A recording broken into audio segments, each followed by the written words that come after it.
সেখানে বলা হয়ে তারা হিন্দি ভাষায় কথা বলছিল। আর আমার কোল থেকে আমার বাচ্চাদের কেড়ে নেওয়ার পর তাদের ড্রেস খুলে চেক করে তারা ছেলে নাকি মেয়ে। তারা তখন 2.5 বছর আর 9.5 মাস বয়সী ছিল। চেক করে তাদেরকে বলে যে পাকিস্তানি বাচ্চা একটাকেও বাঁচিয়ে রাখবো না। বিডিআর সদস্য কি কখনো বলবে পাকিস্তানি বাচ্চা একটা বাঁচিয়ে রাখবো না? নাকি আমার হাজব্যান্ড পাকিস্তানি ছিল, আমি পাকিস্তানি ছিলাম, আমরা কি বাংলাদেশি না? আমরা বাংলাদেশে জন্ম নিয়েছি না? আমার বাবা মা, তানভীরের বাবা মা কি? আমি তাসনুভা মাহা, আমার স্বামী শহীদ মেজর তানভীর হায়দার নূর।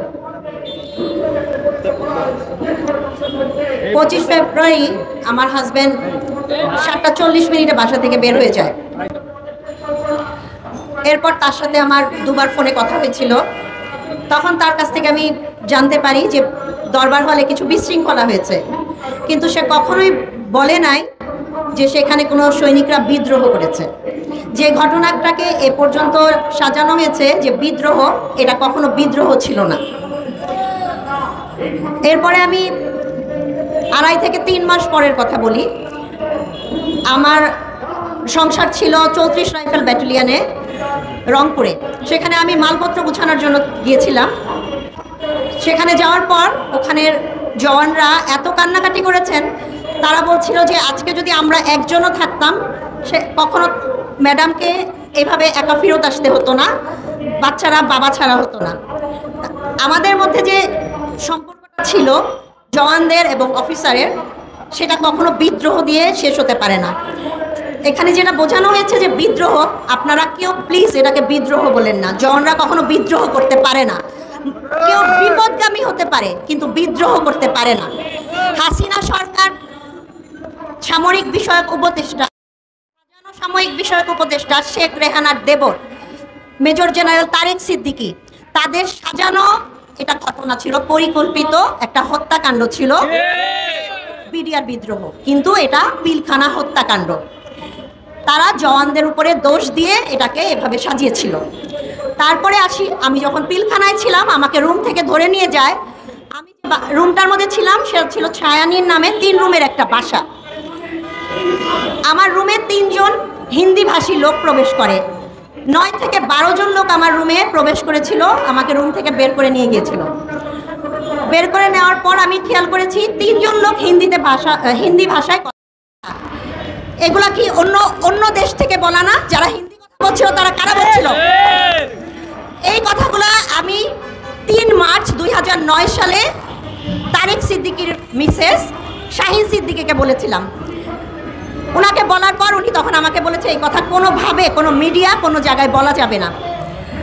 আমি কখনোই থামিনি, আমি বলেছি, আমি মিডিয়াতে বলেছি, সেই কথাগুলো কখনো প্রকাশ করতে দেওয়া হয়নি। আমি আবুল কাহার আকন্দের কাছে স্টেটমেন্ট দিয়েছি, এই কথাগুলোর উপরে আমি কখনো সাইন করতে চেয়েছি, সাইনের কাগজগুলো জমা নেওয়া হয়নি।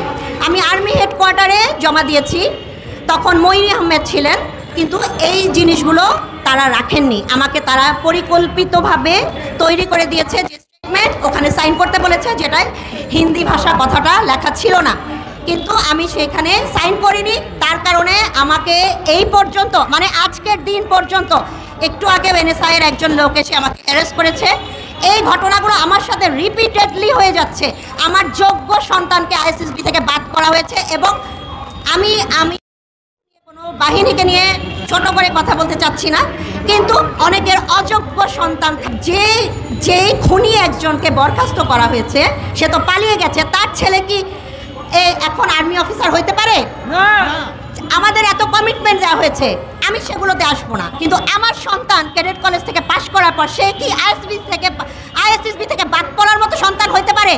তাকে প্রথম দিন অনেক অপমান করা হয়েছে, আমি সেখানে গেলাম না।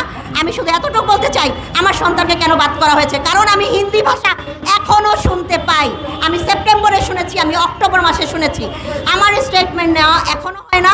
আমি সেনাপ্রধানের কাছে দরখাস্ত করেছি, আমার দরখাস্তের কোনো উত্তর আসে নাই। 3টা দরখাস্ত করেছি। আমি সেনাপ্রধানের সাথে 6 আগস্ট থেকে 5 নভেম্বর পর্যন্ত দেখা করতে চাই। ব্রিগেডিয়ার জেনারেল এহসান আছেন, উনি কোনোভাবেই এটা দেখা করতে দিচ্ছেন না। আমার হাজব্যান্ডের লাশটা আজ পর্যন্ত আনআইডেন্টিফাইড, আমাকে এটা কোনোভাবেই ব্যবস্থা করে দেওয়া হচ্ছে না যে আমি কিভাবে আমার হাজবেন্ডের ডেড বডিটা পাবো। এখন বিডিআর সদস্য যারা আছেন তারা তো অনেকে কষ্ট করছেন, তাদের পরিবার কষ্ট করছে, তারা নির্দোষ অবস্থায় জেলে আছে, তাদের জামিন হচ্ছে না। এগুলোর কি কোনো বিচার হবে না? তারা সুবিচার পাবে না? আমরা তো পাচ্ছি না, তারাও পাচ্ছে না। এই বিচার আমরা কার কাছে পাবো? কমিটি হবে, এভাবে চলতে থাকবে, এটা একটা চলমান প্রসেসেই থাকবে। কতদিন থাকবে? সব কিছু না হয় হবে, আমি বুঝলাম, কিন্তু কতদিন?